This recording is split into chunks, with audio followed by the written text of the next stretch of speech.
quite frankly, he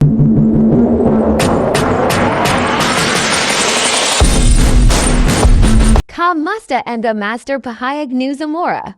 KVP Sara Duder kung Amatan Kasona. Matagal na sanang tapos. hindi naman, if there's smoke, there's fire. Yung mga ganyan naman, it started with a speech of Congressman Valeriano. Dinala sa committee, nag-hearing, and in the course of those hearings, ang daming lumabas. Ang daming acknowledgement receipts, ang daming lumabas na pwede naman sanang sagutin. And it's not gaslighting. Again, it is what it is.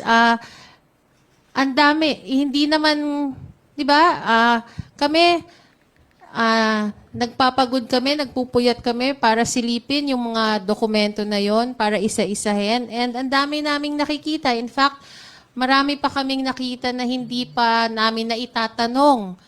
So, hindi siya terrorism on our part na we're terrorizing the OVP. Had they answered the questions from the very beginning, then sana tapos na sana yung mga hearings ngayon. Ang problema, they spent so much time not attending the hearings, and now that they are attending, di ba? So, kung sana nung umpisa pa lang pumunta na sila, then sana tapos na, nasagot na sana nila. Yun lang.